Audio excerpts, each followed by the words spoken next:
ሰላም ጤና ይስጥልን። የካያ ድራማ ተከታታዮች እንዴት ናችሁ? ሰላም ናችሁ ወይ? እኔ በጣም ደህና ነኝ፣ እግዚአብሔር ይመስገን። እንዴት ናችሁ? እንዴት ቆያችሁ?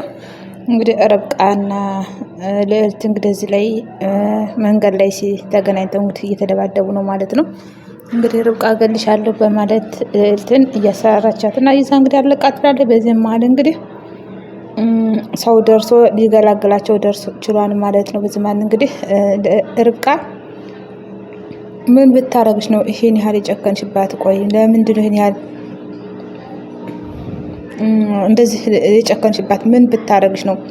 ምንድን ነው የምትፈልጊው? ታያት፣ ልቀቂ፣ ታያተኝ፣ ተፋቻት በማለት እንግዲህ ገልጋይም ሊገላገላቸው ደርሷል ማለት ነው። በዚህ መሀል እንግዲህ ገልጋዩን ልዕልት ብታመልጠኝ እኔ አንተን አለቅም፣ አንተን ነው መገልህ በማለት እንግዲህ እያስፈራራቸው ነው ማለት ነው። ርብቃ እንግዲህ በጣም ተናዳለች፣ ጥሩ ስሜት ላይ አይደለችም። በዚህ መሀል እንግዲህ ገልጋዩ ምን አይነት ሰው ነች? እንዴት እንደዚህ ሰው ልትገል ነው ወይ? ሲገለግሏት እንኳን እማትሰማ ልጅ በማለት ገልጋዩ እንግዲህ በመናደድ ይሄዳል ማለት ነው። እንግዲህ ልዕልትም ሩጣ ለማምለጥ ችላለች ማለት ነው። ፊቷን ተጫጭሯን የተመታችበት ምናምን ፊቷ ምልክት አለው። ግን ቢሆንም ምንም ሳትጎዳ ሩጣ ለማምለጥ ትችላለች ማለት ነው። ርብቃ እንግዲህ እያሳደረቻት ነው ልዕልትን። ሰውየው ባይኖር አታተርፋትም፣ አትለቃትም ነበረ። በዚህ ማለት እንግዲህ ሳትመጣብኝ ማምለጥ አለብኝ፣ ርብቃ ሰው አይደለችም፣ ጨካኝ፣ ትገለኛለች በማለት እንግዲህ ልዕልት ራሷን ለማዳን ሞክራለች ማለት ነው። በዚህ ማለት ርብቃ እንግዲህ ቤቷ ከመጣ በኋላ ርብቃ በጣም በመናደድ ወይኔ አመለጠችኝ፣ ነገሩ ብታመልጠኝም አለቃትም፣ እሷን እኔና እሷ አንላቀቅም በማለት እየተናደደችበት ባለ ሁኔታ ብሩኬ ድንገት ይመጣን ማለት ነው። በዚህ መሀል ምን ፈልገህ መጣህ ትለዋለች። እሱም ደግሞ አንዴ ሊያናግራት እንደሚፈልግና እንደዚህ የሚያደርጋት ምን እንደሆነ ይጠይቃታል ማለት ነው። በዚህ መሀል እንግዲህ ብሩክን እሷም አንተ ጋር ንግግር የለኝም አታናግረኝ ትለዋለች። እንግዲህ እሷ እንዲህ የሚያነጫንጫት ያፈቀረችውን ሰው ስላጣችና ያፈቀረችውን ልጅ ምን ፍቅሯን መግለጽ ስላልቻለች ነው። እሱም ደግሞ ተጋፍቶ እንዲጠይቃት ነበር የምፈልገው፣ እሱ ግን ተጋፍቶ ሊጠይቃት አልፈልግም ማለት ነው። በዚህ ነበር እሷ እየተናደደች ያለችው። በዚህ ማለት እንግዲህ እሱም እስከ መቼ ነው ከሰው ጋር እየተባላሽ እንደዚህ እየተጎዳሽ እስከ መቼ ነው? ፍቅርሽን ገልጠሽ ለምን አንቺ የራስሽን ህይወት አትኖሪም? ይላታል ማለት ነው። እንግዲህ በዚህ መሀል እሷ ፍቅሯን በውስጧ ይዛ በጣም እየተጎዳች እና ሰው እየጎዳች ነው ያለው። በዚህ መሀል እንግዲህ ፍቅርሽን ተናግረሽ ይበቃሻን፣ ፍቅርሽን ተናግረሽ እንግዲህ በሰላም ከሰው ጋር ተግባብተሽ ለመኖር ሞክሪ፣ ከሰው ጋር እንዲህ እየተባላሽ አይሆንም ይላታን። በዚህ መሀል እንግዲህ እሷ በጣም ተበሳጭታ ስለሆነ ቁጭ ብላ ማልቀስ ትጀምራለች ማለት ነው። እንግዲህ ብሩክ በጣም ተደናግጧል። ብሩክ እንደዚህ እንድትሆን አይፈልግም።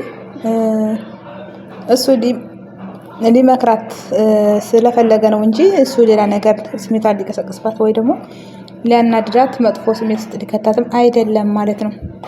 በዚህም መሀል እንግዲህ እኔ ማንም የሚረዳኝ የለም በማለት ማለቃቀስ ትጀምራለች።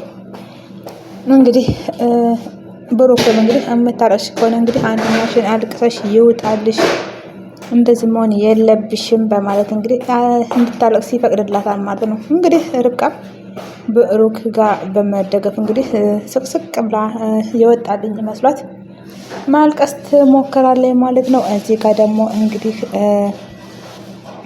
የሚኪያስ እንደታገተች ነው፣ ገና አልተለቀቀችም። ግን አጋቹ ደግሞ እንደ እድል ሆኖ የሚወዳትና የሚያፈቅራት ልጅ ስለነበረ እየተንከባከባት ነው። ምግብም እያመጣ ብያለ እያጎረሳት ምን እያላት እየተንከባከባት ነው ማለት ነው።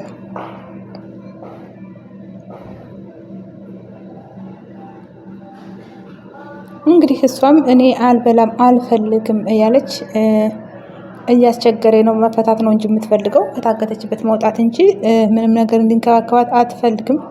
እንግዲህ ስትታመምበትም ክኒን እያዋጣት እየተንከባከባት ነው ማለት ነው። በዚህ መሀል እንግዲህ እሷ እንደምታመሰግነው ትነግረዋለች። በጣም ተጎድታለች፣ ተጎሰቃቅላለች። እሱም ደግሞ የምርሽ ነው የምታመሰግኝ ስትረግሚና ስታማርሪ ነው የምትዩ። ዛሬ እንዴት አመሰግንሽኝ ናታን ማለት ነው።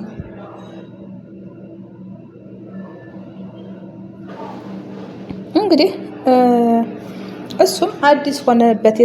የእሷ ማመስገን በጣም አዲስ ሆኖበታል። ሁሌ እያማረረች ስለነበረ ድንገት ከምድር ተነስታ አመሰግናለሁ ስትለው እንደ አዲስ ስለሆነበት በጣም ለዛ ነው የጠየቃት ማለት ነው። በዚህ ማለት እንግዲህ እሷ ደክሟታል። ስለ ደከማት እንግዲህ ማማረር ደክሟታል። አሁን ግን በቃ በሚደርስባት ነገር ሁሉ አመስግና ማለፍ ትፈልጋለች። ነገሮችን መቻል መታገስ ትፈልጋለች ማለት ነው። እንግዲህ እዚህ ላይ አጋቹ ፍቅረኛው የሚያፈቅራት ልጅ ስለነበረ ሊጎዳት አይፈልግም። እኔ በጣም ነው የማስብልሽ፣ ነገር ግን ወንድምሽ ነው እንደዚህ ያደረገች እያለ ነው። ወንድሟ ጋር ስለጣላ ብቻ ነው እንግዲህ በሚኪያስ የተነሳ ነች ልጅ አይቻለችው። እሱም ይሄንን ነው የሚላት ማለት ነው። እንግዲህ በዚህ መሀል በሚኪያስ ልክ ብሎ ገንዘብ ቢጠይቅም አግቶ 1 ሚሊዮን ቢጠይቅም ግን እሷን ግን ማጣት አይፈልግም። እሷን የግሉ የራሱ ማድረግ ይፈልጋል። ይሄ ሰው እሷ እንዲጎዳት አይፈልግም።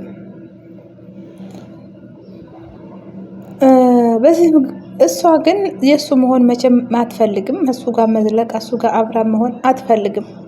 አሁንም አግቷት እንጂ አፍቅረው ወይም ወደው ወይም ምንም አይደለም እሱ ጋር አሁን ላይ የምትኖረው ማለት ነው። እንግዲህ በዚህ መሀል አጋጩ አፍቅርሻለሁኝ እና በቃ እስካሁን ለፈጠርኩብሽ ነገር ላደረስኩብሽ ነገር ይቅርታ፣ ከአሁን በኋላ ግን ይሄ ነገር አይደገም፣ መፈቻሽም ነገር በቅርቡ እፈታሻለሁ እያለ እንግዲህ ተስፋ እየሰጣት ነው ማለት ነው። እንግዲህ እሷም እንደፈለግ ከተጫወትክብኝ በኋላ እንዴት ይቅርታ ትጠይቀኛለህ በማለት እንግዲህ ይቅርታውን እንደማትቀበልም ቂም እንደያዘችበትም ትነግሯለች ማለት ነው። እንግዲህ ከይቅርታ በላይ ምንም እንደሌለና ከይቅርታ በላይ ምንም ማድረግ እንደማይችልም ይነግራታል ማለት ነው። እንግዲህ ይቅርታ ጠይቃት የፈለገው አንደኛ ስለሚወዳትና ሁለተኛ ደግሞ እህቴ በሷ ቦታ ብትሆንስ፣ እህቴ እንደዚህ ብትሰቃይብኝስ እኔ ምንድን ነው የማደርገው በማለት ነው ይቅርታ የጠየቃት ማለት ነው።